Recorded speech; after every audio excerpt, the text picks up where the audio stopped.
اسماعیلی net work کو subscribe کریں اور بیل آئیکن پر کلک کریں۔ الحمدللہ رب العالمین والصلاة والسلام علی اشرف الانبیاء والمرسلین وبعد اعوذ باللہ من الشیطان الرجیم بسم اللہ الرحمن الرحیم قل لا اسألكم علیہ اجرا الا المودة فی القربى صدق اللہ العظیم۔ کیا بات رضا اس چمنستان کرم کی، زہرا ہے گلی جس میں حسین اور حسن تھو، تیری سرکار میں لاتا ہے رضا اس کو شفیع، تیری سرکار میں لاتا ہے رضا اس کو شفیع، جو میرا غوث ہے اور لاڈلا بیٹا تیرا۔ آئیے محبت کے ساتھ بارگاہ رسالت میں درود پاک کا نذرانہ پیش کریں۔ پڑھیے اللہم صلی اللہ علیہ وسلم۔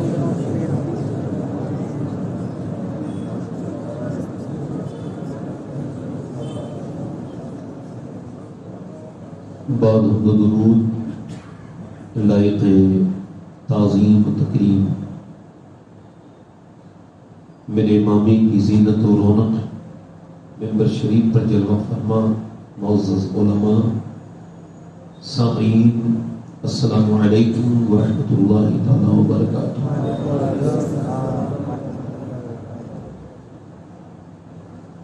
اللہ کا بڑا شکر ہے، اس کا بڑا فضل ہے، اس کا بڑا کرم ہے کہ اس نے ہمیں امام علی مقام کے چاہنے والوں میں پیدا کیا، اور اس کا بڑا شکر ہے، اس کا بڑا احسان ہے کہ اس نے آج کی اس محفل کی ہمیں توفیق عطا فرمائی۔ وہ چاہتا ہے تبھی کوئی اس کا اور اس کے محبوب بندوں کا ذکر کرتا ہے۔ شیخ محقق نے لکھا ہے کہ بڑے پیر شہنشاہ بغداد و ولایت سرکار سیدنا شیخ محی الدین عبدالقادر جیلانی فرماتے ہیں، میرا نام عبدالقادر ہے، اور میرا نام کوئی تبھی لیتا ہے جب میری مرضی ہوتی ہے۔ اب جب غوث پاک کا نام بغیر ان کی مرضی کے کوئی نہیں لے سکتا، تو پھر امام علی مقام کی محفل میں بغیر امام علی مقام کی مرضی کے کوئی کیسے آ سکتا؟ ہم ادب والے لوگ ہیں۔ کون سے والے لوگ ہیں؟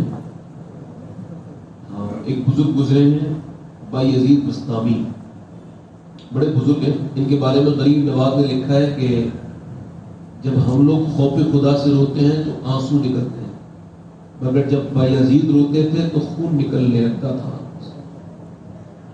ان کی والدہ کہتی ہے میرا بیٹا اتنا بڑا ولی تھا کہ وہ میرے پیٹ میں تھا، تبھی مجھے احساس ہو گیا تھا کہ بایزید اللہ کا نیک بندہ ولی ہے۔ مادر ذات میں کسی نے پوچھا کیسے؟ ان کی والدہ کہنے لگی کہ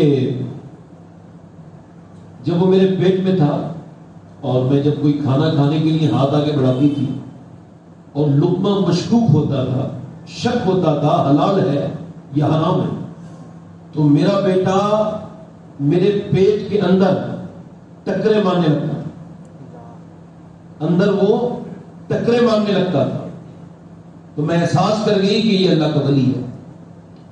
تو ان کے ایک نوکر تھے بایزید بستامی کے، ان کا نام تھا زید، وہ 20 سال تک لگاتار نوکر رہے۔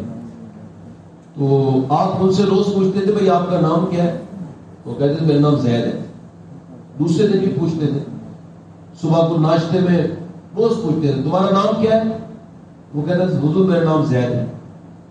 20 سال لگاتار صبح کو پوچھتے تھے تیرا نام کیا ہے؟ وہ کہتے میرا نام زید ہے۔ 20 سال کے بعد اس آدمی کو بھی احساس ہوا، اس نے کہا حضور یہ کیا مسئلہ ہے، میں اب تو 1-2 دن سے نہیں رہ رہا، پر 20 سال ہو گئے مجھے رہتے ہوئے، آپ مجھ سے روز میرا نام پوچھتے ہیں۔ آپ بتائیے کیا بات ہے، آپ کو میرا نام یاد نہیں رہتا؟ تو بھائی عزیز بستامی روئے اور کہنے لگے جب سے محمد نام یاد ہوا ہے نا دوسرا کوئی نام یاد ہی نہیں رہتا۔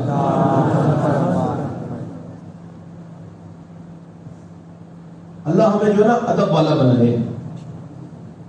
علم بھی نافع تبھی ہے جب اس میں ادب ہے۔ مولا علی فرماتے ہیں، مولا علی سے بڑا عالم کون ہے؟ مولا علی فرماتے ہیں علم کا اگر ترجمہ کیا جائے اللہ کی رحمت کے ساتھ تو وہ ادب بنتا ہے۔ اور آج کی میری جو گفتگو ہے وہ انشاءاللہ کچھ دیر تک امام علی مقام اور اللہ کے رسول صلی اللہ علیہ وسلم کی زندگی کے ساتھ ہے۔ پیغمبر اسلام صلی اللہ علیہ وسلم کے بارے میں اعلیٰ حضرت فرماتے ہیں جو نہ بھولا ہم غریبوں کو رضا یاد اس کی اپنی عادت کیجیے۔ ہاں تو یہ تھا کہ ہم حضور کو نہ بھولتے، مگر حق یہ ہے اکثریت اسی بات پر آج کل روا دواں ہے کہ اب انسٹاگرام اور فیس بک کے لیے جتنا ٹائم ہم نے نکالا ہے اتنا ٹائم اب درود کے لیے نہیں، جتنا یوٹیوب نے ہمارا وقت لے لیا اتنا ہم نے نبی پاک کو وقت نہیں دیا۔ جب جلسے ہوتے ہیں ہم لوگوں میں تو ایک شعر پڑھا جاتا ہے، وہ شعر میں بھی سنتا ہوں اور میرا اس کے جذبات اشعار کے میرے سراغوں پر ہے، میں اس کا منکر نہیں۔ شعر یہ ہے کہ سنا ہے آپ ہر عاشق کے گھر تشریف لاتے ہیں، میرے گھر میں بھی ہو جائے چراغا، بولے نا یا رسول اللہ۔ تو یہ شعر تو بہت اچھا ہے اور یہ تمنا بھی بہت اچھی ہے، مگر ایک بات میں نے اس میں یہ سوچ رہا تھا کہ کیا واقعی میں یہ بات ٹھیک ہے؟ ہم جو کہتے ہیں حضور ہمارے گھر آ جائیں، میرے گھر میں بھی ہو جائے، آ جائے مقدر سے شہیدی جو میرے گھر، میں کیسا لگوں گا، میرا گھر کیسا لگے گا؟ تو یہ سب باتیں جو ہے نا یہ کبھی سوچا کریں، اس کے بعد غور کریں کیا اگر حضور ہمارے گھر آ جائیں تو کیا ہم حضور کو اپنے گھر کے اندر بلا لیں گے؟ اگر بلائیں گے تو کون سے والے روم میں بٹھا لیں گے؟ جہاں فلم چلتی ہے، جہاں ناچ گانا بجتا ہے، یا اس کمرے میں بٹھا لیں گے جہاں ماں باپ کی ادب نہیں ہوتا، جہاں ماں باپ کی کوئی عزت نہیں ہے، یا اس جگہ بٹھا لیں گے جہاں بے پردہ عورتیں رہتی ہیں؟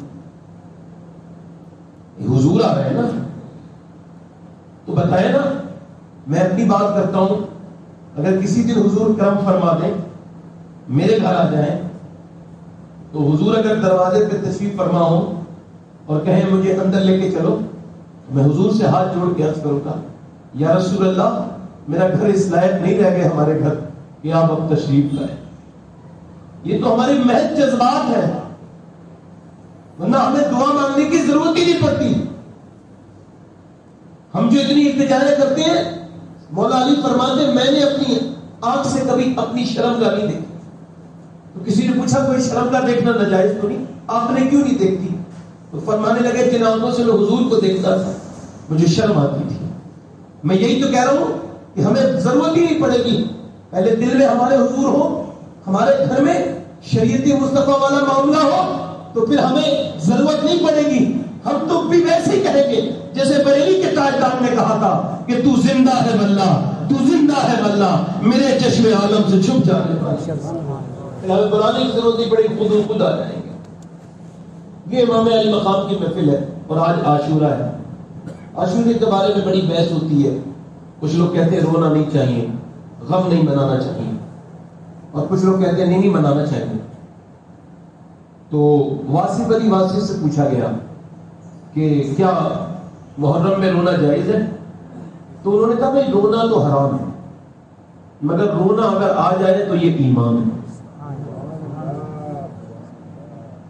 نہیں سر، ان لوگوں کی نقل کرنا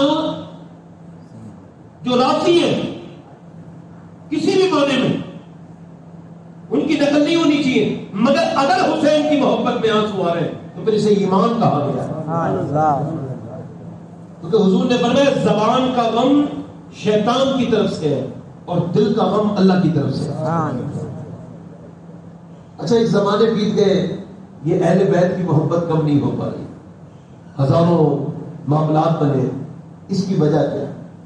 اس کی وجہ یہ ہے کہ ایک دن صحابہ کرام نے حضور اقدس صلی اللہ علیہ وسلم سے عرض کی، یا رسول اللہ، ہم آپ کو آپ کی تبلیغ پر کچھ نذرانہ، کچھ آپ کی اجرت یا کچھ آپ کو نظر پیش کرنا چاہتے ہیں. تو حضور کی تبلیغ پر کون سی تبلیغ؟ ایک دن حضور نماز پڑھ رہے ہیں تو بیٹھ کے نماز پڑھ رہے ہیں. صحابہ کرام کو حیرت ہوئی کہ حضور کو کبھی بیٹھ کے نماز پڑھتے نہیں دیکھا. تو آگے آئے، حلقے میں لے لیا، صحابہ کرام نے گھیرے میں لے لیا. حضور نے جب نماز مکمل کی تو عرض کی، یا رسول اللہ، آپ کو کبھی ہم نے بیٹھ کے نماز پڑھتے نہیں دیکھا، کیا بات ہے جو آپ بیٹھ کے نماز پڑھ رہے ہیں؟ تو آپ نے فرمایا، بات یہ ہے کہ میں نے 5 دن سے کچھ کھایا نہیں ہے، تو مجھ سے کھڑا نہیں ہوا جاتا، اس وجہ سے میں بیٹھ کے نماز پڑھ رہا ہوں. تبلیغ، حضور کی تبلیغ کے بارے میں حضور خود ارشاد فرماتے ہیں کہ سارے نبیوں کی، جتنے بھی نبی آئے 1,24,000 کم و بیش، فرماتے ہیں سارے نبیوں کی پریشانیاں، تکلیفیں، یوسف کی، یحییٰ کی، زکریا کی، ابراہیم کی، تمام نبیین کی ساری پریشانی کو ایک پلے میں رکھ دی جائے اور فرماتے ہیں میری تکالیف ایک پلے میں رکھ دی جائے تو میری تکلیفیں سارے نبیوں پہ بھاری ہو جائیں. احد کا مقام ہے، صحابہ اکرام کو شہید کر کیا گیا ہے. تقریباً 100 کے برابر صحابہ شہید ہوئے. ان کی ناک کاٹی گئی ہے، کان کاٹے گئے ہیں، اور ظالموں نے انہیں کاٹ کر کے اپنے گلے کے اندر اسے پرو لیا ہے اور ہار بنا کے پہن لیے. حضور جنگ کے بعد جاتے ہیں، حضور اقدس صلی اللہ علیہ وسلم مبارک، حضور کے مبارک چہرے پر خود ایک کڑی خود کی داخل ہو گئی ہے اور اسے نکال کے آپ نے مرہم پٹی کی ہے. سیدہ فاطمہ نے آئی ہیں اور آ کر کے آپ نے، سیدہ فاطمہ نے اپنے والد کے لیے مدینے سے آئی ہیں آپ، اور آنے کے بعد آپ نے کھجور کی چھال کو جلایا ہے اور اس کا مرہم حضور کے لگایا ہے. اس کے بعد حضور اپنے صحابہ کو دیکھتے جا رہے ہیں اور دیکھتے جاتے ہیں اور روتے جاتے ہیں. صحابہ کو دیکھتے جاتے ہیں اور روتے جاتے ہیں. اچانک ایک لاش کو دیکھا، ایک جسم کو دیکھا، ایک جسم مقدس کو دیکھا. حضور رک گئے اور بہت رونا شروع ہو گئے. اور صحابہ نے دیکھا ایک لاش ہے، اس کا کلیجہ چبا لیا گیا ہے. اللہ اکبر! وہ کس کی لاش تھی؟ وہ حضور کے مشفق و مہربان چچا حضرت امیر حمزہ کی لاش تھی. حضور اپنے چچا کے قریب بیٹھتے ہیں اور رونے لگتے ہیں. اور آج میرے پیغمبر کے پاس اتنے کپڑے نہیں ہیں، جو لباس جسم پر ہے وہی لباس ہے. ایک اور جوڑی نہیں ہے کہ اپنے چچا کو آپ جو ہے وہ اپنے چچا کو آپ کفن دے سکیں. اما عائشہ پوچھتی ہیں، حضور یہ جو 7 دن گزرا ہے آپ پہ، آپ سے اس سے بھی زیادہ دن آپ پہ کوئی سخت گزرا ہے؟ تو حضور نے فرمایا، ہاں، احد والے دن سے بھی 7 دن مجھ پہ اس دن گزرا تھا جب میں طائف گیا تھا. تو جب حضور طائف گئے، میرے تایا حکیم سید احمد علی شاہ رحمۃ اللہ علیہ، اللہ انہیں بخشے، ان کے درجات کو بلند کرے، وہ مجھے جب پڑھاتے تھے اپنے آپ، جب فارسی کی شروعاتی کتابیں ان سے میں نے پڑھی، جب وہ پڑھاتے تھے تو کہتے تھے بیٹے طائف نہ بھول جانا. تو میں کہتا تھا ابا یہ طائف کیا ہے؟ کہتے ہیں طائف اسلام کا وہ درد ہے جس کے دل سے نکل جائے اس کے دل میں پھر بہت سی محبت باقی نہیں رہتی حضور کی. میں کہتا تھا کیا ہے؟ کہنے لگے حضور، اب وہ بتاتے تھے حضور جو ہے نا وہ مکے کے بعد طائف گئے ہیں اور آپ نے وہاں تبلیغ کی ہے، آپ لوگوں کو حق کا پیغام دے رہے ہیں. تو اس وقت لوگوں نے آپ کی اس پیغام کو رد کیا ہے. تو حضور فرماتے تم لوگ نہیں مانتے تو نہ مانے دو، نہ مانو مگر مجھے جانے دو. مگر انہوں نے آپ کے پیچھے نکمے لوگ بدترین قسم کے لڑکے لگا دیے اور وہ زید بن حارثہ سامنے کھڑے ہیں، وہ پتھر مارتے ہیں. تو جب تک زید برداشت کرتے تھے تب تک انہوں نے برداشت کیا، مگر جب وہ نڈھال ہو گئے، گر گئے، تو پھر پتھر حضور کی طرف آنے لگے. میرے آقا کریم کے اوپر میرے ماں باپ قربان ہو جائیں، حضور کے جسم پر پتھر لگتے تھے، کبھی حضور کے ہاتھ مبارک پہ لگتے تھے. حضور بیٹھ جاتے تھے تو حضور کے ایک پیر اٹھاتے تھے، ایک پاؤں، تو پھر دوسرے پاؤں پہ مارتے تھے. جب دوسرا پاؤں اٹھاتے تھے پھر پہلے والے پاؤں پہ مارتے تھے. حضور بیٹھ جاتے تھے تو حضور کو کھڑا کر کے مارتے تھے. اور کتنے پتھر مارے کہ آپ کی مبارک جوتیاں جو ہے لہو سے آگ کی بھر گئی. کبھی سوچا آپ نے کہ پتھر کوئی تیر تھوڑی ہوتے ہیں جو آگ کی پنڈلیاں مبارک پر اتنے پتھر مارے کہ حضور کی پنڈلیاں پھٹ گئی اور خون سے لہو لہان ہو گئے. اللہ اکبر. پیغمبر اسلام صلی اللہ علیہ وسلم کو زید بن حارثہ نے اٹھایا. اللہ اکبر. حضرت سیدنا جبرائیل علیہ السلام تشریف لاتے ہیں اور لانے کے بعد جبرائیل علیہ السلام عرض کرتے اللہ فرماتا ہے محبوب آپ اگر کہیں تو یہ پوری جو بستی ہے نا اسے پہاڑ کے نیچے دبا دیا جائے, اسے ہلاک کر دیا جائے, نیست و نابود کر دیا جائے, آپ کے حکم کا میں انتظار کرتا ہوں. تو میرے آقا نے فرمایا نہیں میں رحمت عالم بنا کے بھیجا گیا ہوں. یہ ایمان نہیں لائے تو ان کی نسل ایمان لے کے آئیں گی. پھر حضور مکہ پہنچے. جب مکہ پہنچے تو آپ کو پتا ہے وہ جو طائف والے زخم ہے نا ان زخموں پہ پٹی باندھنے والی کون ہے؟ اس زخموں پہ پٹی کوئی اور نہیں باندھ رہا ہے, حسین کی ماں سیدہ فاطمہ باندھتی ہے. چھوٹی سی فاطمہ اپنے ابا کے زخموں کو دیکھ کے روتی تھی. ایک دن سیدہ فاطمہ عرض کرتی تھی ابا جان یہ بتائیے یہ مکے کے لوگ ہمارے گھر میں پتھر کیوں مارتے ہیں؟ ابا جان یہ بتائیے کیوں مارتے ہیں پتھر؟ کبھی میرے لگتا ہے کبھی امی کے لگتا ہے. ابا جان یہ کیوں پتھر مارتے ہیں بتاؤ؟ تو چھوٹی سی بچی 6-7 سال کی اس کے دل پہ کیا گزرتا ہوگا کہ اس کے گھر میں پتھر آتے ہوں گے. اللہ کے رسول سے عرض کرتی ابا جان یہ کیوں مارتے ہیں؟ میرے نبی پاک صلی اللہ علیہ وسلم نے ارشاد فرمایا اے فاطمہ یہ ابھی تیرے باپ کو جانتے نہیں ہیں, جب یہ جانیں گے تو پھر پتھر نہیں ماریں گے. اللہ اکبر. ایک دن حضور اللہ کے رسول کعبے میں نماز پڑھتے ایک ظالم نے گردن دبا دی. کبھی تبلیغ رسول کو سوچئے تو کتنا مشکل سے میرے آقا نے یہاں تک اسلام پہنچایا ہے. ایک دن کعبے میں نماز پڑھ رہے اونٹ کی اوجڑی رکھ دی ظالموں نے اوپر سے سجدے کی حالت میں. اب یہ بتائیں سجدے کی حالت سے یہ ظالم ہنستے ہیں مذاق اڑاتے ہیں اور یہ سمجھتے ہیں کہ حضور سے اونٹ کی اوجڑی کا بوجھ نہیں اٹھتا. یا جس کے غلام نے 2 انگلی سے خیبر کے قلعے کو اکھاڑ کے پھینک دیا ہو اس کے بارے میں یہ تصور کرنا یہ حماقت نہیں تو کیا ہے. مگر میاں حضور بسجدوا واقترب کے تحت اللہ کی قربت میں سجدوں کے لطف لیتے ہیں, سجدے کو طویل کرتے ہیں. کوئی جا کر کے کہتا ہے سیدہ فاطمہ سے آپ کے ابا پہ ظلم کر رہے لوگ, جا کر کے دیکھیے کہ وہ انہوں نے اونٹ کی اوجڑی رکھ دی ہے. جب وہ اونٹ کی اوجڑی رکھ دی ہے سیدہ فاطمہ آئی اونٹ کی اوجڑی ہٹوائی پھر آب زمزم لے کے آئی حضور کی زلفوں پر لگی تھی غلاظت تو اسے صاف کرنے لگی. اکیلی بیٹی ہے صحن مکہ صحن کعبہ میں حضور کو دیکھ کر کے پانی ڈالتی ہیں. جب حضور اپنی چھوٹی سی بیٹی سیدہ فاطمہ کو پانی ڈالتے دیکھتے ہیں تو حضور کی آنکھوں میں آنسو آ جاتے ہیں اور حضور رونے لگتے ہیں. یار یہ کیسی بات ہے, وہ پیغمبر اسلام جس کے لیے پوری کائنات بنائی گئی کیوں اس کی بات کر رہا ہوں. حضور دیکھتے ہیں سیدہ فاطمہ کو. سیدہ فاطمہ جب اپنے والد کی آنکھوں میں آنسو دیکھتی ہیں تو اب فرماتی ابا جان آپ غم نہ کریں, میری امی کہتی تھی ایک دن وہ آئے گا کہ اللہ آپ کو بہت عزتیں عطا فرمائے گا, اللہ آپ کو بہت عزتیں عطا فرمائے گا. پھر وہ شیب ابی طالب کی تکلیف, لاک ڈاؤن میں ابھی دروازوں میں لوگ گھر میں بند رہے تو پریشان ہو گئے, روتے تھے چلاتے تھے, مگر میرے نبی کو 3 سال لگاتار بائیکاٹ کیا گیا, شیب ابی طالب میں رکھا گیا. اللہ کے رسول فرماتے ہیں میرے خاندان کے بچے جب روتے تھے تو پہاڑوں کے کلیجے کانپ جاتے تھے, مگر کفار مکہ کے دلوں میں رحم نہیں آتا تھا. فرماتے ہیں ہم لوگ یہاں پر ایک چمڑے کو 5 دن کے بعد بھگو کے کھاتے تھے. اللہ کے رسول فرماتے ہیں میں نے اللہ اکبر, اللہ کے رسول فرماتے ہیں ہم لوگوں نے پتوں سے پیڑوں کے پتوں سے جو ہے وہ کھائے ہیں پیڑوں کے پتے. اللہ اکبر کیسی تکلیفیں اٹھائیں, کبھی طائف کی تکلیفیں, اور یہ تبلیغ ایسی تبلیغ کی جیسی نہ تو کسی نے تبلیغ کی ہے نہ کوئی کرے گا. میرا امام کہتا ہے سارے اونچوں میں اونچا سمجھیے اس جسے ہے ان اونچوں سے اونچا ہمارا نبی, اور کیا خبر کتنے تارے کھلے چکے پر نہ ڈوبا ہمارا نبی. میرے نبی کی وہ تبلیغ ہے جس پہ صرف مکے کے کفار کوئی حیرت نہیں تھی یا صحابہ کرام فخر نہیں کرتے تھے. میرے رب نے میرے حبیب میرے رسول کی تبلیغ کو پسند فرمایا اور اس پہ اسے عظیم کہا. مگر اس تبلیغ پر صحابہ نے عرض کی حضور ہم کوئی تبلیغ پہ اجرت دینا چاہتے ہیں, کچھ نذرانہ آپ کو پیش کرنا چاہتے ہیں. حضور نے ارشاد نہیں فرمایا, حضور نے جواب نہیں دیا.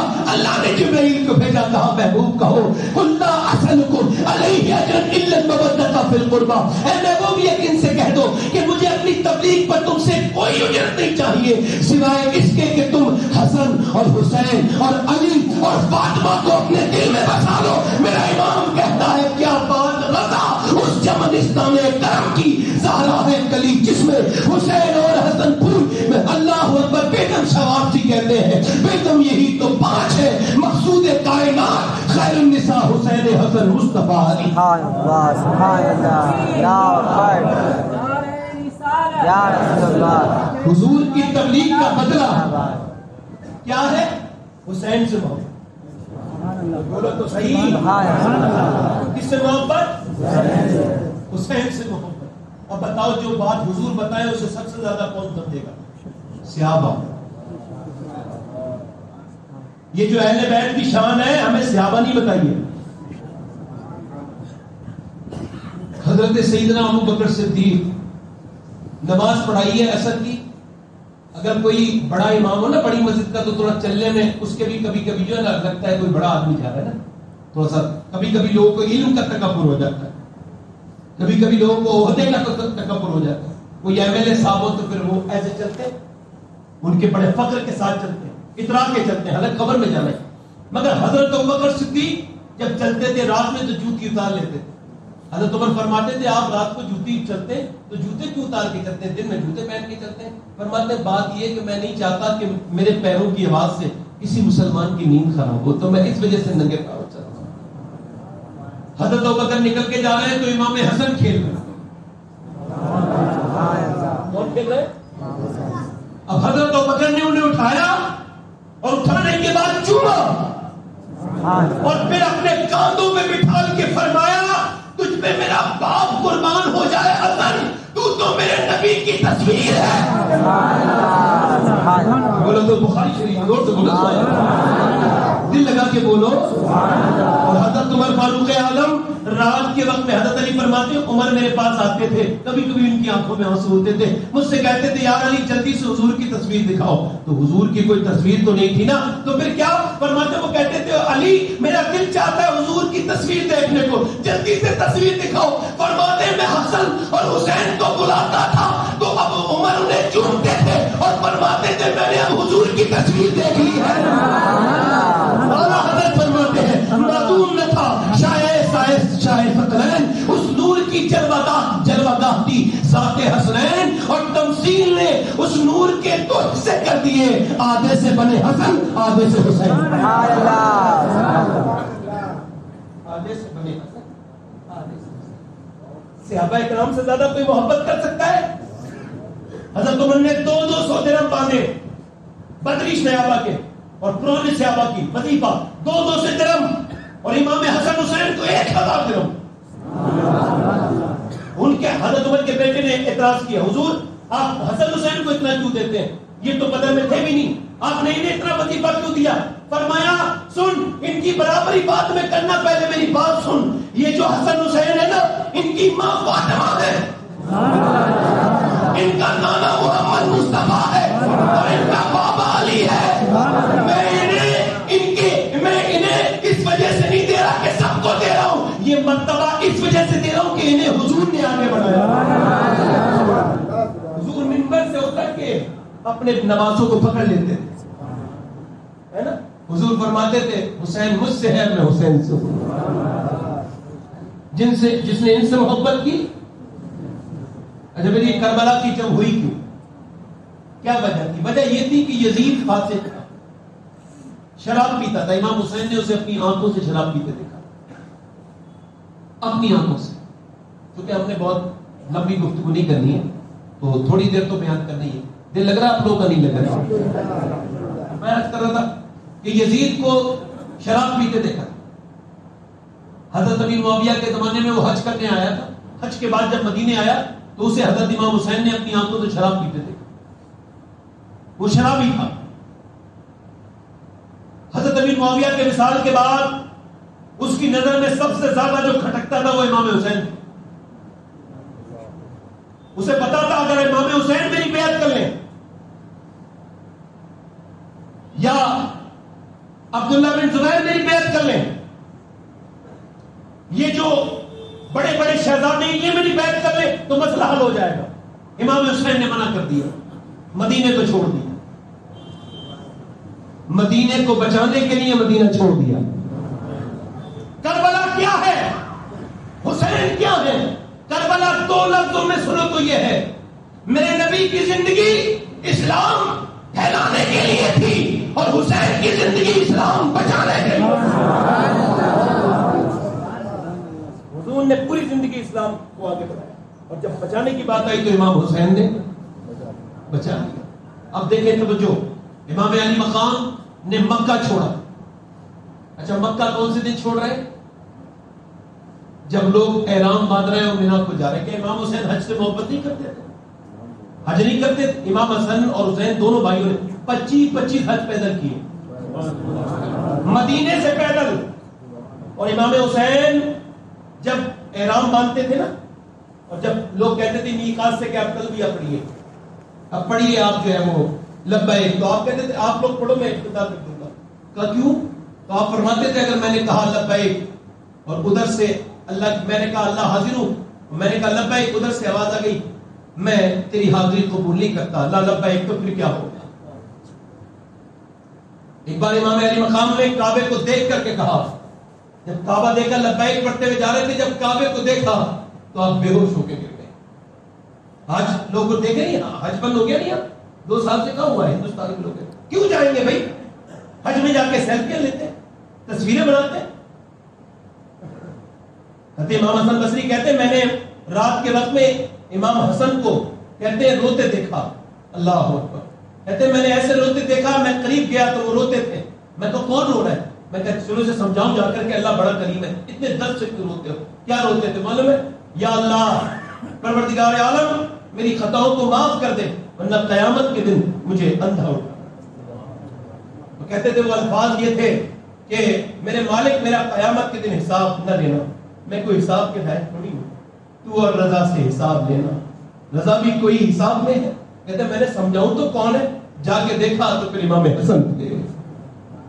اور آج تصویریں بناتے ہیں لوگ، اللہ محفوظ رکھے، کعبہ شریف کی بے حرمتی کرتے ہیں لوگ۔ عرض کرنے کا مطلب امام حسین نے کعبے کو بچانے کے لیے جب لوگ احرام باندھ رہے تھے تو کربلا کا سفر کیا، اور جب قریب گئے کربلا کے تو بتیرا لوگوں نے کہا نہ جائیے، آپ فرماتے تھے مجھے پتا ہے کہ مجھے شہید ہوں میں۔ اچھا پھر جا کیوں رہے؟ 22,000 کے مقابلے میں 72 کا جانا یہ سمجھ میں نہیں آتا۔ فرمایا میں اس وجہ سے جا رہا ہوں کہ جب کوئی طاقتور کسی کمزور کو جب ڈرائے دھمکائے تو پھر اسے کھڑے ہونے کے لیے ایک مثال کی ضرورت ہے۔ ہندوستان کی آزادی میں بھی امام حسین کا ہاتھ ہے۔ اگر امام علی مقام قربانی نہ دیتے تو ہندوستان آج بھی انگریزوں کا غلام ہوتا، کیونکہ گاندھی کا اسٹیٹمنٹ یہ ہے، وہ کہتے ہیں ان سے کسی نے پوچھا یہ آپ کا دھوتی اور یہ کرتا اور یہ آپ کا جو ہے عام سا لباس اور یہ چرخا اور یہ آپ کہتے ہیں ہم ہنسا نہیں کریں گے، جھگڑا نہیں کریں گے، اہنسا سے ہم ہندوستان کو آزاد کرائیں گے، یہ بتائیں اتنی بڑی طاقت، اتنے بڑے انگریز، اتنے بڑے بحری جہاز، اتنی بڑی توپیں، اتنی بڑی طاقتیں، ان سے لڑنے کے لیے آپ کو یہ حوصلہ کہاں سے ملا؟ تو اس گاندھی نے کہا تھا مجھے حسین ابن علی سے یہ حوصلہ ملا ہے۔ کیسے؟ کہ وہ 22,000 کے مقابلے میں گئے اور دنیا جا کر کے انجام دیکھ لے کہ 22,000 کا نام و نشان کربلا کے میدان میں نہیں ہے، اور 72 کے خیمے اب بھی وہیں لگے ہوئے ہیں۔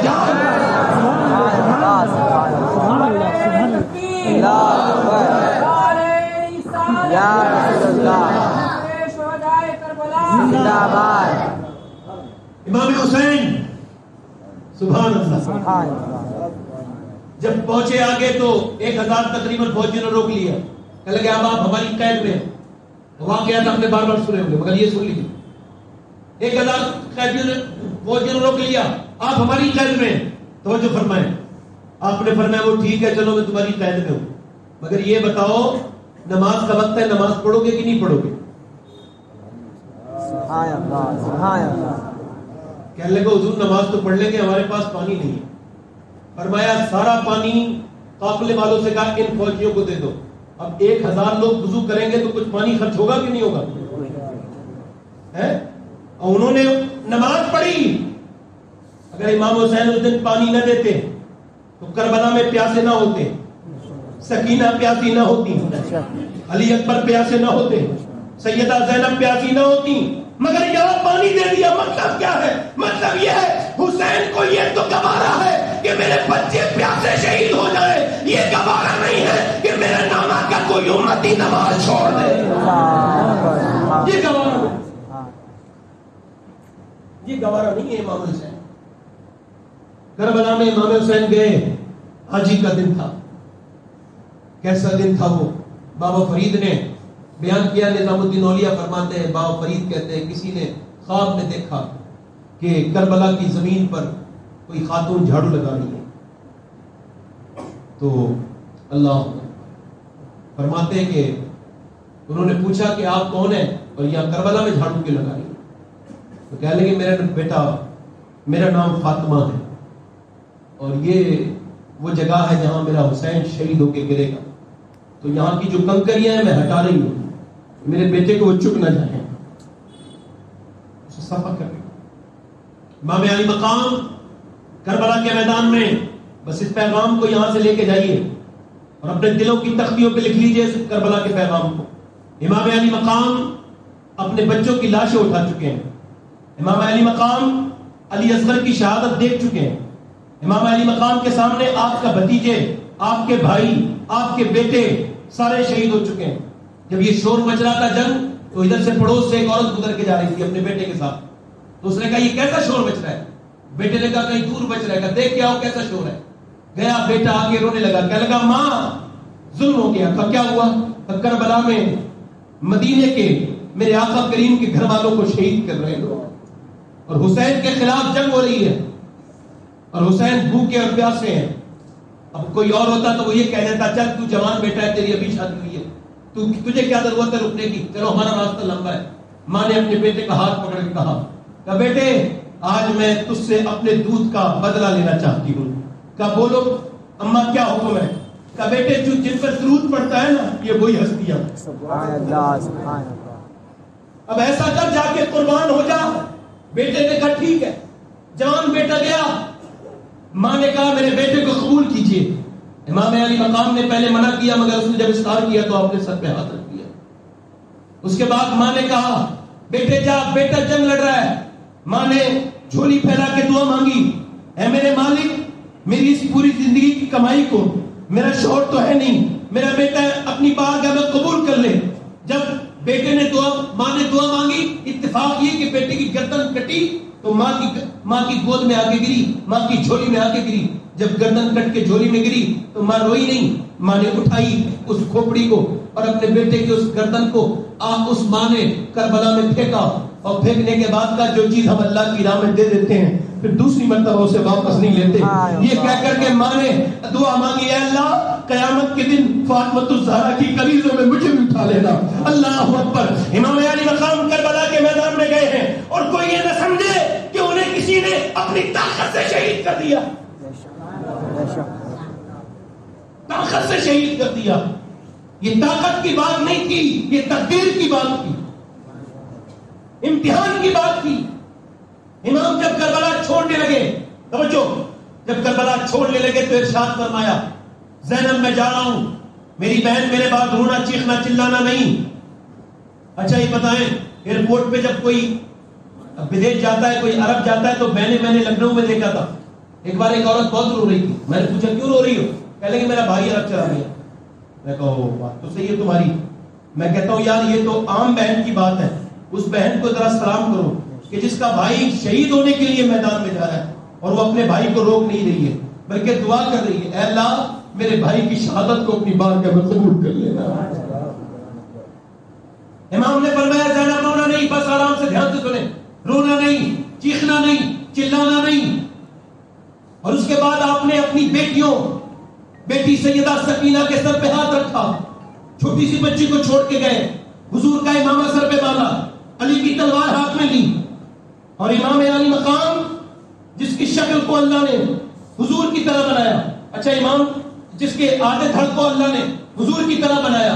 اور عرض کرتا ہوں آپ سے، امام حسین کے ایک بیٹے شہید ہوئے تھے کربلا میں جو ساتھ میں تھے، ان کا نام تھا علی اکبر. ان کا چہرہ بالکل حضور کی طرح تھا. جب یہ پیدا ہوئے تو پورے دن امام حسین نے تحفے بانٹے لوگوں کو، جو بھی دیکھنے آتا تھا تو تحفہ دیتے تھے، جو بھی دیکھنے آتا. سیدہ زینب سب سے آخر میں آئی سب سے آخر میں آئی. آپ نے فرمایا بہن تجھے سب سے پہلے آنا تھا, آپ سب سے آخر تک کیسے آئی؟ تو سیدہ زینب بولی مجھے بڑا تحفہ لینا تھا. کہا کیا تحفہ لوگی بتاؤ؟ کہنے لگی میں نا یہ جو بچہ ہے نا علی اکبر اسے لینے آئی ہوں, میں چاہتی ہوں اسے میں اپنے ہاتھ سے جو ہے وہ پالوں. سیدہ زینب نے اللہ اکبر امام علی اکبر کو پالا, چہرہ بالکل حضور کی طرح. ایک دوسرا کردار ہے کربلا میں, ان کا نام ہے حضرت عباس علم بردار. حضرت عباس بن علی یعنی حضرت عباس قمر بنی ہاشم, جب یہ پیدا ہوئے تھے انہوں نے آنکھیں نہیں کھولی, حضرت علی گود میں تھے. حضرت علی نے فرمایا یہ آنکھ تب تک نہیں کھولے گا جب تک حسین کو نہیں دیکھ لے گا. امام حسین آئے تو امام حسین کا چہرہ دیکھ کے آنکھ کھولی, اور ان کے بارے میں لکھا ہے کہ ان کی شکل ہو بہو مولا علی کی طرح تھی. ان کے بازو, ان کی تلوار چلانے کا انداز, ان کا حملہ کرنے کا انداز بالکل بالکل جو ہے وہ علی عباس کی طرح تھا. تبھی تو بات یہ تھی کہ جب تک عباس کربلا کے میدان میں شہادت نہیں ہوئی تھی یزیدی تھر تھر کانپتے تھے اور کہتے تھے حال یہ تھا کہ اگر اکیلا عباس جاتا تو پورے کربلا کے میدان میں جو ہے وہ قرآن برپا کر دیتا. عباس علم بردار کی صورت بالکل جو ہے وہ کس کی طرح؟ علی کی طرح. توجہ چاہتا ہوں, علی اکبر کی صورت بالکل حضور کی طرح. اب جب یزیدی کہتے تھے اگر کسی کو نبی کو دیکھنا ہے, کہا کہ دیکھو علی اکبر حسین کے بیٹے کو دیکھ لو. یزیدی کہتے تھے کسی کو علی کو دیکھنا ہے تو ایسا کرو عباس کا چہرہ دیکھ لو. اور سیدہ زینب کی صورت اللہ نے بالکل سیدہ فاطمہ کی طرح بنائی تھی. میرا اللہ جانتا تھا کربلا کے میدان میں نہ فاطمہ ہوگی, نہ علی ہوں گے, نہ میرا محبوب ہوگا. چلو عباس کی صورت اللہ نے کس کی طرح بنائی؟ علی کی طرح بنائی. اور علی اکبر کی صورت کس کی طرح بنائی؟ نبی کی طرح بنائی. سیدہ فاطمہ کی طرح حضرت زینب کی صورت بنائی تاکہ حسین جب تجھے نانا یاد آئے تو اپنے بیٹے علی اکبر کی چہرہ دیکھ لینا. جب تجھے اپنا بابا علی یاد آئے تو تو پھر عباس کا چہرہ دیکھ لینا. جب تجھے اپنی ماں فاطمہ کی یاد آئے تو زینب کے اندر تجھے جھلک نظر آ جائے گی. زینب کا بولنا بھی فاطمہ کی طرح ہے. مگر یہ زینب کون ہے میاں؟ یہ کوئی عام عورت نہیں ہے. 8 سال کی عمر میں کاف ہا یا عین صاد کی تفسیر فرماتی تھی. یہ وہ زینب ہے, عام زینب نہیں ہے. سیدہ زینب دیکھ رہی ہے حسین نے کربلا میں تلوار چلانی شروع کی. تلوار چلاتے چلاتے کوئی جیتا نہیں, کسی کی ہمت نہیں تھی جو تلوار کے سامنے آ جاتا. اب انہوں نے کیا کیا؟ تیر چلانے شروع کیے دور سے بزدلوں نے. اب جب تیر ایک 500-600 تیر ایک ساتھ آئیں گے اور ایک آدمی کو ایک نشانہ بنائیں گے تو وہ تیر آپ کے آگے پہلا جب تیر لگا نا سینے میں, جب پہلا تیر تو ادھر تیر لگا, ادھر خیمے سے آواز آ گئی رونے کی. امام نے اپنے تیر کو نہیں دیکھا, گھوڑے کو موڑا, خیمے کے جا کے باز بولے کیا زینب میری بہن کیا تم روئی تھی؟ کہاں بھائی, جب آپ کے سینے میں تیر لگا تو میں اکیلی رہ جاؤں گی کربلا میں, یہ سوچ کے رو رہے. آپ نے فرمایا میں اپنے گھر بچانے نہیں آیا ہوں, نانا کی شریعت بچانے آیا ہوں. اور نانا کی حدیث ہے کہ عورت کی آواز بھی عورت ہے. کیا ہے؟ امام حسین کو شہید کر دیا گیا.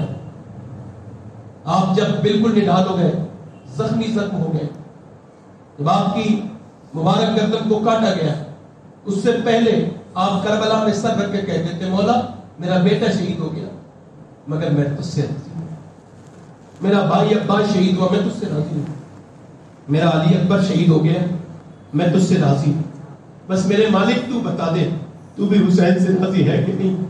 اور پھر بعض علماء نے لکھا ہے کہ امام حسین نے وہاں شکر ادا کیا تھا. تو کسی نے پوچھا امام علی مقام سے روحانی دنیا میں یہ بتایا آپ نے کس بات کا شکر ادا کیا تھا؟ کہ اس بات کا کہ اللہ نے مجھے اپنے حبیب کا پیارا نواسا بنا کے پیدا کیا. کربلا میں امام علی مقام کی شہادت ہو گئی. اس کے بعد توجہ جو پیغام دے رہا چلو دھیان دیجئے, شہادت ہو گئی امام علی مقام کی. اس کے بعد خیمے جلا دیے گئے.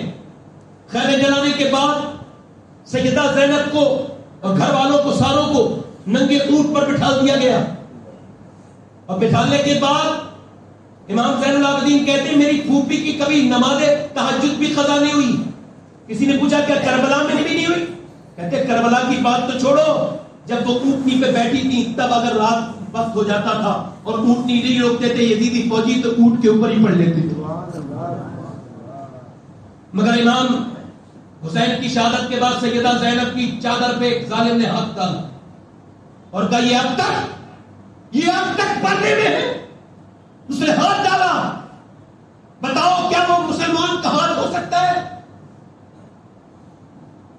جو حضور کی بیٹی کی چادر پہ پڑ جائے. کون بیٹی آپ کو پتا یہ کون ہے؟ یہ جب پیدا ہوئی تھی تو حضور روئے تھے گود میں لے کے, انہیں حضور نے لیا اور رونے لگے. سیدہ فاطمہ نے کہا ابا زینب کو دیکھ کے روتے کیوں ہیں؟ فرمایا اس کا چہرہ بالکل اپنی نانی خدیجہ سے ملتا ہے. تو حضور یہ بھی جانتے تھے اور یہ بھی جانتے تھے یہ کربلا میں کیا ہوگا اس کے ساتھ. جب چادر کو کھینچا وہ ہو ہی نہیں سکتا دستے مسلمان جو بنت شہیدی کے سر سے ودا دے. چادر کو کھینچا تو کون ہو جب اونٹنی پہ سوار ہے کون؟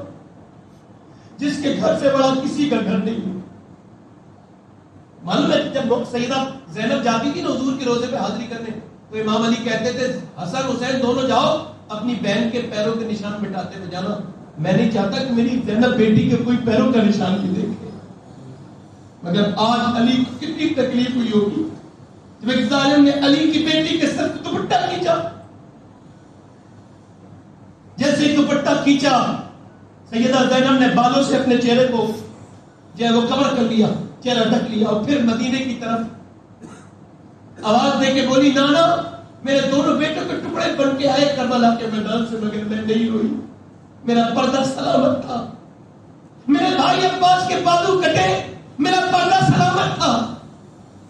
اے نانا میں نے اپنے بھائی حسین کو کے سر کو نیزے پہ دیکھا مگر میرا پردہ اپنی جگہ رہا. میں بے پردہ نہیں ہوئی, میں بے پردہ نہیں ہوئی مگر اس ظالم نے اب تو میرے چہرے سے اے محمد مصطفیٰ صلی اللہ علیہ وسلم اب تو اس نے میرے اوپر سے چادر ہی کھینچ لی تو میرے پاس بالوں کے علاوہ کچھ نہیں ہے.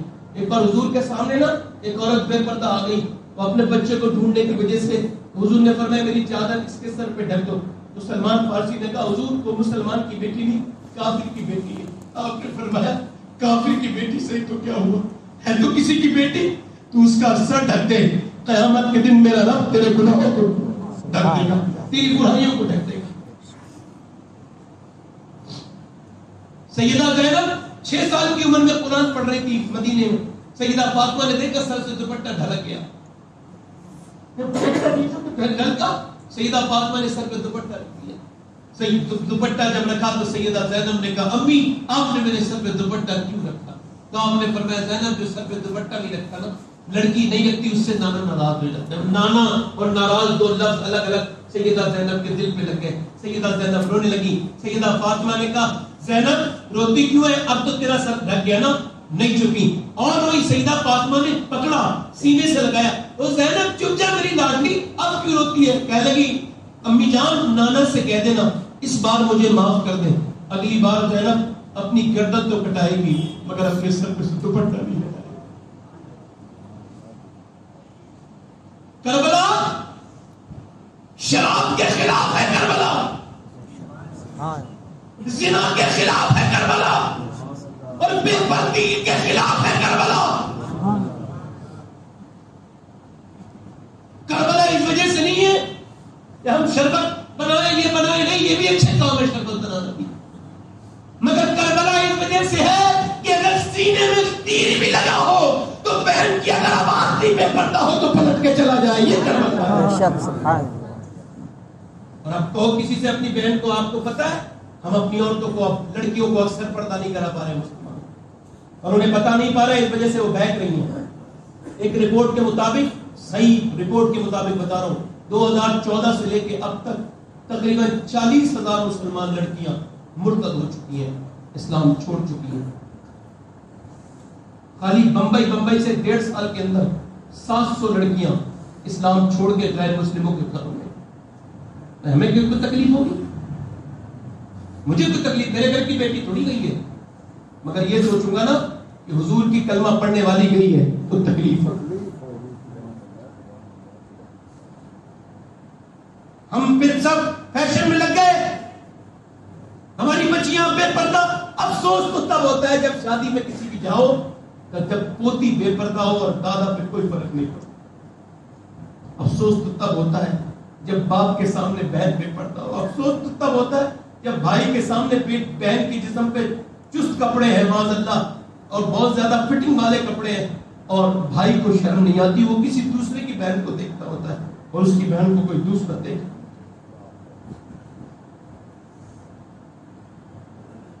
کربلا کا کیا پیغام ہے؟ حضور کی کیا شدت ہے.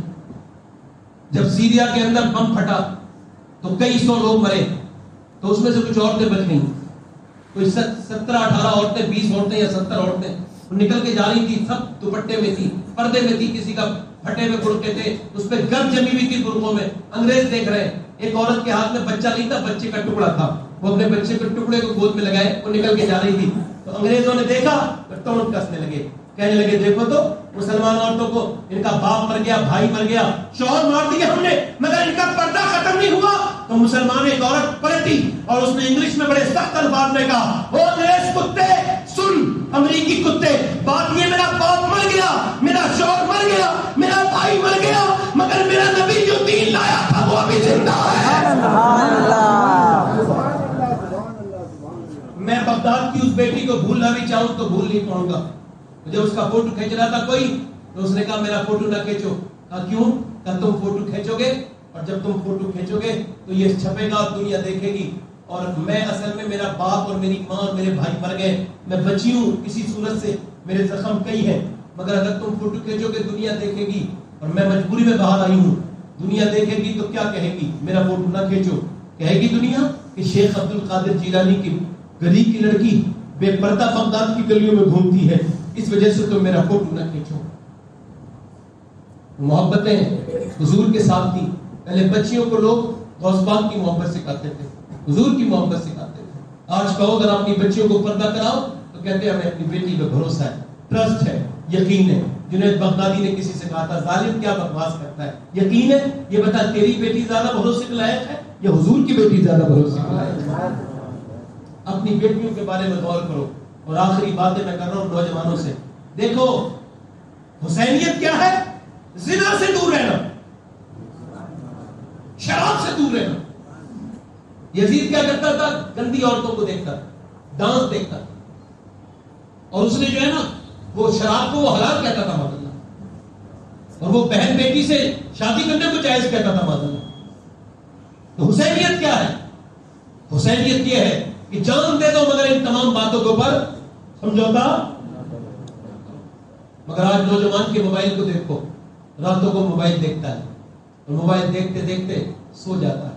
کتنے موبائلوں میں گندی تصویریں دیکھی, فلمیں دیکھے, ڈرامے دیکھے. آپ ذرا غور تو کرو, ایک دن تو موت نہیں آنی کیا؟ ارے کتنے چھپ کے موبائل کا لاک لگا دیا, کیسے چھپ کے کمرے میں اندر دیکھا. تو یہ بتاؤ سارے کسی نے بھی نہیں دیکھا, اللہ نے دیکھا کہ نہیں دیکھا. آخری واقعہ بابا فرید الدین گنج شکر کا کوٹ کر رہا ہوں, پھر آپ نے افطار کرنی ہے, میں نے بھی جانا ہے. بابا فرید الدین گنج شکر کا نام سنا؟ ایک بات بتاؤ بابا فرید کے بارے میں, خدا کی قسم ایسا عاشق اب نہیں ملتے ایسے عاشق. بابا فرید نظام الدین اولیاء فرماتے ہیں میرے پیر تول کے کھانا کھاتے تھے. کیسے تول کے؟ یعنی ترازو میں تولتے تھے ایک لقمہ, اور اس میں سالن میں اسے کرا اور ایک لقمے کو رکھا اور پورے دن میں ایک بار کھاتے تھے. تو ہم نے پوچھا حضور اللہ بے حساب دینے والا ہے, اب یہ حساب سے کیوں کھاتے ہیں سر؟ تو آپ نے فرمایا بات یہ ہے, میں نے حضور کے کھانے کا اندازہ کر لیا ہے کہ حضور نے زندگی بھر میں کتنا کھایا ہے, تو میں حضور کا غلام نا, حضور سے زیادہ کھانا نہیں کھانا چاہتا, اس وجہ سے توڑ کے کھانا. بابا فرید کہتے ہیں میرے پیر قطب الدین بختیار کاکی نے کہا فلاں علاقے میں جاؤ اور وہاں جا کے جو ہے وہ ایک نیک انسان ملے گا, اس سے ملاقات کرنا نیک بلی ہے. میں گیا پہاڑی علاقہ تھا, تو کسی نے کہا اوپر چڑھ جاؤ اوپر ملیں گے. میں اوپر گیا تو وہاں آکسیجن کم تھا, میری سانس پھول گئی, تکلیف ہوئی مجھے. مگر پھر میں نے دیکھا ایک غار ایک گفا. کہتے ہیں میں اندر گیا تو اندر جانے سے پہلے میں نے دیکھا ایک انسان کا پیر کٹا ہوا باہر پڑا ہے, دھیان سے سننا. اور میں اندر جب گیا نا تو ایک بزرگ کھڑے ہوئے مجھے دیکھ کے, اور انہوں نے مجھے دیکھ کے کہا تیرا نام فرید الدین ہے؟ تو جو قطب الدین نے بھیجا آجا بیٹھ جا. کہتے ہیں میں بیٹھا, انہوں نے مجھے بٹھا کے اٹھایا, سینے لگایا, میں نے دیکھا ان کا بھی ایک پاؤں نہیں تھا, اور انہوں نے سینے لگا کے اتنا کچھ دے دیا جو بہت عبادت کے بعد بھی نہیں ملا تھا. انہوں نے سینے لگا کے مجھے طریقت میں ترقی دے دی, مجھے جو ہے وہ تصوف میں مجھے میری منازل کو اوپر بڑھا دیا. پھر جب میں واپس ہونے لگا تو میں نے کہا حضور ایک سوال تھا. میں نے ڈرتے ڈرتے کہا بولو بیٹے. کہا حضور ایک پاؤں باہر پڑا ہے اور ایک پاؤں آپ کا نہیں ہے, یہ پوچھنا چاہتا ہوں یہ کیا بات ہے؟ تو انہوں نے کہا بیٹے گناہ کا ذکر بھی گناہ ہے, تو چلا جا, یہ بات نہیں بتاؤں گا. میں نے کہا حضور بتا دو, تو وہ رونے لگے. کہنے لگے بیٹے کیسے بتا دوں, گناہ تو گناہ ہے نا, کیسے بتا دوں. تو میں نے کہا حضور نہیں بتا دیجیے آپ کو. میں نے بہت گزارش کی نا, تو انہوں نے کہا سن, یہاں بارش بہت ہوتی ہے نا, ابھی کچھ دنوں پہلے بارش ہوئی تھی, میرے پاس کمبل کوئی نہیں تھا. کہتے لگاتار بارش ہوئی اور میں موت کے قریب چلا گیا, ٹھنڈ لگنے لگی. کہتے میں نے دعا کی تو اللہ کا کرم ہوا تو بارش رک گئی. کہتے میں باہر گیا اور دھوپ نکلی نا تو اپنی گفا کے اپنی غار کے دہانے پر بالکل منہ پر بیٹھ گیا دھوپ کے لیے. میں دھوپ کے لیے بیٹھا تھا, آزمائش میں پڑ گیا. سامنے سے ایک لڑکی جا رہی تھی, اس پہ میری نظر پڑی تو میرے دل پہ اثر ہوا, میرا پیر اٹھا. امام ربانی مجدد ثانی فرماتے ہیں آنکھ دیکھتی ہے, دل پسند کرتا ہے, اور شرمگاہ اس بری عادت کو پورا کر دیتی ہے. تو اب کہتے ہیں میرے آنکھ پہ اثر ہوا, دل پہ میرے تبدیلی آئی, میں نے اپنا پاؤں اٹھایا. کہتے ابھی پاؤں میرا ہوا میں تھا, پورا زمین پہ گیا نہیں تھا کہ ایک دم غیب سے آواز آئی, دوستی کے وعدے ہمارے ساتھ کرتے ہو اور جاتے کسی اور کے پیچھے ہو. کہتے میں کانپ گیا. میں نے کہا میرے یار مجھے معاف کر. یہ میں نے کہا میرے رب کی طرف سے غیب سے آواز آئی, حق غیب سے. میں نے کہا اے یار مجھے معاف کر دے. پھر کہا نہیں یار یہ تھوڑی ہے کہ جو پیر یار کے خلاف چلا گیا اسے پھر اندر لے آؤں. نہیں. کہتے میں نے پتھر اٹھایا اور پتھر اٹھانے کے بعد بھاری اپنے پیر پہ مارا. کہتے جیسی مارا میرے پیر کے جو ہے نا وہ اس کے اندر میرا پیر ٹوٹا اور میں بے ہوش ہو گیا. کہتے پھر ہوش میں آیا, پھر پیر کو توڑا وہیں سے, پھر بے ہوش ہوا. کہتے پھر اسے توڑتا رہا, اس کی نسوں کو کاٹتا رہا, اور پھر خون ہی خون نکلا میرے, اور میں کئی بار بے ہوش ہوا. تو پھر میں نے وہ ٹانگ اٹھا کے باہر پھینک دی, اور میں نے کہا اے میرے یار لے جو تیرے خلاف پاؤں اٹھاتا, اب میں نے اسے کاٹ دیا, اب تو تم مجھ سے راضی ہو جائے گا میرے یار. میں کہتا ہوں یار راتوں کو فلمیں دیکھنے والوں, ڈرامے دیکھنے والوں, اب تو کوئی گناہ تو گناہ ہی نہیں سمجھتا. اب تو فیس بک چلانے والے ہی سمجھتے بے پردہ عورت کو دیکھنا کوئی گناہ ہی نہیں ہے. وہ کتنی چیزیں انسٹاگرام چلانے والے ہو لوگوں, ایسے سانپ کے پاس کیوں جاتے ہو جس کا منتر تم نہیں جانتے. مت چلاؤ فیس بک, مت چلاؤ واٹس ایپ, اپنے دل کو روشن کرو. یہ گندی حضور فرماتے جو کسی عورت کو ہاتھ سے چھوئے گا اس کے ہاتھ میں انگارے رکھے گا اللہ. جو آنکھوں سے دیکھے گا آنکھوں میں جہنم کے انگارے بھرے جائیں گے. وہ لوگوں اپنے رب سے توبہ کر لو, اپنے رب سے کہو مالک مجھے معاف کر دے, مجھے معاف کر دے. جنید بغدادی کے پاس ایک آدمی آیا, کہنے لگا حضور 40 سال ہو گئے لگاتار. حضرت بافرید کہتے مجھ سے وہ کہنے لگے میں نے اپنا پاؤں باہر پھینک دیا, یہ بتا میرا اللہ مجھے معاف کرے گا؟ میں نے کہا آپ کو کیا معاف نہیں کرے گا, جو آپ کا نام سن کے یا آپ کا ذکر سن کے اللہ سے توبہ کرے گا اللہ اسے بھی معاف کر دے گا. حضرت جنید بغدادی کہتے میرے پاس ایک آدمی آیا, کہنے لگا حضور 40 سال سے شراب پی رہا ہوں, کیا اللہ مجھے معاف کر دے گا, میرا رب مجھے معاف کر دے گا؟ تو جنید بغدادی کہنے لگے یہ بتا تیرے گھر تیرا انتظار کون کرتا ہے؟ کہنے لگے میری ماں نہیں کرتی. کہتی ہے میری ماں سوچتی ہے کیا پتا کہاں پڑا ہوگا شراب پی کے. میری بیوی بھی نا امید ہو گئی ہے, کوئی میرا انتظار نہیں کرتا, سب مجھ سے نا امید ہو گئے. تو حضرت جنید بغدادی رونے لگے. اس نے شرابی نے پوچھا آپ رو کیوں رہے؟ کہنے لگے یار کوئی تیرا انتظار نہیں کرتا مگر میرے رب کی رحمتیں تیرا انتظار کر رہی. فرماتے ہیں توبہ کر رہی. ایک دن وہ ایک شرابی نا اس کے منہ میں سری سختی نے دیکھا, اس کے منہ میں جو ہے نا وہ گرا پڑا ہے نالی کے اندر, اس کے منہ میں جو ہے نا وہ کیچڑ لگی ہوئی, اسے صاف کیا اور صاف کرنے کے بعد نہلایا, اسے کپڑے پہنائے, کچھ پیسے دیے, وہ چلا گیا. صبح کو فجر میں سری سختی حضرت جنید بغدادی کے پیر وہ جب آئے نا مسجد میں تو انہوں نے دیکھا تہجد کے وقت میں ایک آدمی بہت رو رہا ہے آگے. تو جا کے دیکھا وہی آدمی تھا جو شراب پی رہا تھا تھوڑی دیر پہلے. تو آپ نے جو ہے نا وہ کہا یا اللہ یہ کیا معاملہ ہے؟ حاتم غیب سے آواز آئی تو نے اس کا منہ دھو دیا, ہم نے اس کا دل دھو دیا. تو بس یہی عرض کرنا تھا آپ سے کہ اپنی زندگیوں کو تبدیل کرو. حسینیت یہ ہے کہ گناہوں کے قریب نہ جاؤ. اللہ ہم سب کو حسین کی سچی محبت عطا فرمائے, حسین کی سچی محبت عطا فرمائے, امام حسن کی سچی محبت عطا فرمائے. اعلیٰ حضرت کیا خوب فرماتے ہیں, کیا بات رضا اس چمنستان کرم کی, زہرا ہے گلی جس میں حسین اور حسن پھول ہے, بے ادب گستاخ فرقے کو سنا دے اے حسن, یوں کہا کرتے ہیں سنی داستان اہل بیت. آپ میں کتنے لوگ ایسے ہیں جو امام حسین کے نام پہ گردن کڑا سکتے ہیں؟ دونوں ہاتھ اٹھا کے بتا دیں, نیچے ہاتھ کر لیں. آپ سارے کٹا سکتے ہیں؟ تو ایک دوسرے کی طرف نہ دیکھے اور مسکرائے. بتائیں جو گردن کٹا سکتا ہے کچھ بھی کر سکتا ہے نا. تو آپ میں کتنے لوگ ایسے جو ہاتھ سے گردن بھی کٹا لیں گے؟ اور آج سے امام حسین کے نام پہ پوری داڑھی بھی لکھا لیں گے اس محفل میں. ہے کوئی عاشق رسول؟ کھڑا ہو جائے, کھڑے ہو جاؤ. جو پوری داڑھی رکھا ہے آج سے کبھی داڑھی نہ مڈائے, 100 شہیدوں کا ثواب ہے. کھڑے رہنا بھائی, جو داڑھی رکھا کھڑے رہو, تھوڑی دیر کھڑے رہو. کوئی اور عاشق ہے جس کے داڑھی پہلے سے ہو وہ نہ کھڑا ہو؟ 100 شہیدوں کا ثواب ہے. جو اپنی قبر میں نبی پاک صلی اللہ علیہ وسلم کو اپنا چہرہ داڑھی کے ساتھ دکھانا چاہتا ہے وہ کھڑا ہو جائے. ہے کوئی جو حسین کی محبت میں کھڑا ہو جائے تاکہ کربلا سے حسین دیکھ لے کہ 1400 برس ہو گئے آج بھی میری محبت کا اثر موجود ہے. پوری داڑھی رکھانے والے کھڑے ہوں. جو بچے جذبات میں کھڑے ہو رہے ہیں, جن کی ابھی داڑھی نہیں آئی وہ بیٹھ جائیں, اور جن کی آ گئی ہے وہ کھڑے رہیں. کوئی اور عاشق رسول ہے اس محفل میں جو داڑھی رکھائے؟ 100 شہیدوں کا ثواب ہے نا. لوگ سمجھتے ہیں کہ داڑھی, کھڑے رہو, جو سمجھتے ہیں داڑھی منڈانے سے بندہ خوبصورت ہوتا ہے. ابھی کچھ دنوں پہلے نا بریلی سے ایک جنازہ نکلا تھا, تو خدا کی قسم اوپر بالا خانے سے نا غیر مسلم دیکھتے تھے جب اس چہرے کو نا, تو کہتے تھے یہ بتاؤ کہ جب بریلی کا یہ اختر رضا اتنا خوبصورت ہے تو پھر بغداد کے شیخ عبد القادر جیلانی کتنے. کوئی اور عاشق رسول ہے اس محفل میں جو سنت رسول کی نیت کر لے؟ ماشاءاللہ کافی لوگ ہو گئے. داڑھی دکھاؤ گے سارے لوگ؟ پوری داڑھی دکھاؤ گے انشاءاللہ؟ بیٹھ جاؤ انشاءاللہ. بہت اچھا.